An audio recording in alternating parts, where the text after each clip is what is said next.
Joining me at the No Greater Love Musical Festival just outside Calgary, Alberta is two-time Grammy nominee, two-time Billboard nominee, Dove Awards New Artist of the Year, singer, songwriter, speaker, actor, and fighter, Jamie Grace. Jamie, welcome. Thank you so much. There's a lot of stuff.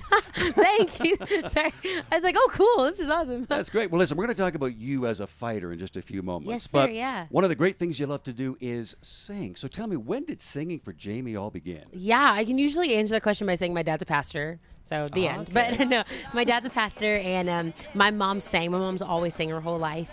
And when we were young, my sister, when we were younger, my mom would sing Southern gospel songs at like a few local churches. She didn't travel a lot, but because she wanted to be with us girls. But that really kind of like sparked an interest in me, and I started to open up for my mom and sing Amazing Grace or sing a Janet Paschal song before my mom's set. So I've been singing literally my whole life. And then when I was 14, I started a YouTube channel. So yeah. Really? Oh, that's cool. So kind of church, dad, pastor had a huge influence on you. For sure, 100%. Always sang in church, always sang, Southern gospel, Bill Gaither songs, and then I knew a couple of T-Bone raps as well, cross movement stuff. Oh, that's neat. Well, listen, for your fans, you've shared the stage with some pretty big names. I mean, Jeremy Camp, Kelly Clarkson, Kirk Franklin. Yeah. And you've been on the stage with some major events as well, like the Dove Awards. What does that feel like? I mean, I'm a fan. What does that feel like? Yeah, it was amazing. I mean, the first time I ever watched the Dove Awards, I remember I was a little girl, and we only had one TV in our house because we were a homeschool family. And so we had this one little tiny blue TV that was like probably like an 8-inch, I don't know.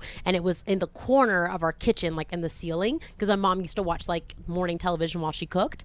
And so I sat on the table in the kitchen holding the antenna like this, just trying to hear like Natalie Grant sing. And I remember that so vividly watching the Dove Awards. And so, later on to get to go and perform at the Dove Awards and then be nominated and then to win something, I was just like, this is too much. Like, I'm not ready for this emotionally, but it was such a privilege and such an honor. It'd be really cool to go back someday. Oh, cool. Neat. Well, a lot of Christian artists, like you mentioned the Dove Awards. Yes, sir.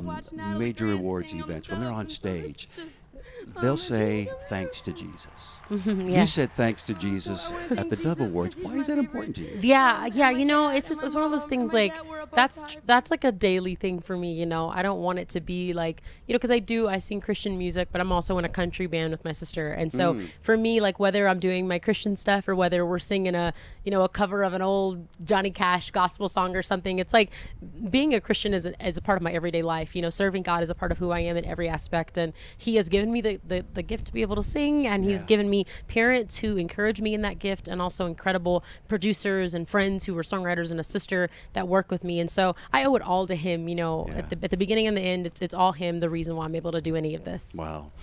Tell us about your latest album, your new album, 91. Yeah. Oh, you like did your research. This is awesome. Yeah, 91 comes out on 9/1. I was born in 91, and the first track on the record says, 1991, start of my life, like a little tribute to the year I was born, and really this record is just.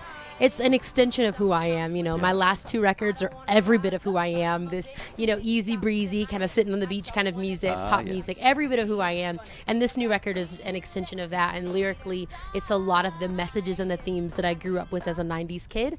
I grew up listening to a lot of, this is a little post-90s, but I grew up listening to a lot of Zoe Girl, Rebecca St. James, Out of Eden, Super Chick.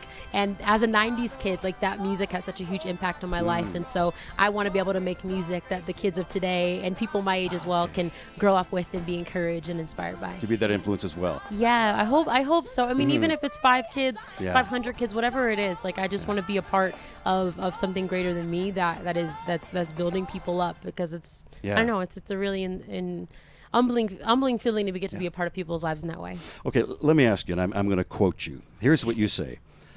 I'm Jamie Grace. I have Tourette's syndrome. Yeah. I'm a fighter. Yes, sir. Yeah. Talk to me about the fighter. Yeah. When I was 11 years old, I was diagnosed with Tourette's syndrome, OCD, ADHD, and anxiety.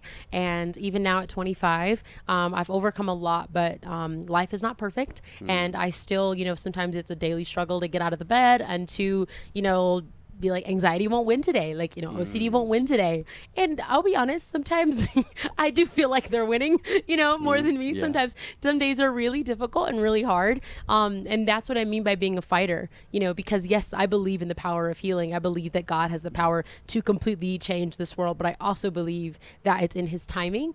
And as I am in this season of waiting and praying and believing and trusting, I will continue to fight through every day and to serve him the best way that I can. And you take that message of fighting, I mean, just beyond your singing as well, don't you? Yes, sir. Yeah. When I was about 14 years old, I started a nonprofit called I'm a Fighter. It's imafighter.org.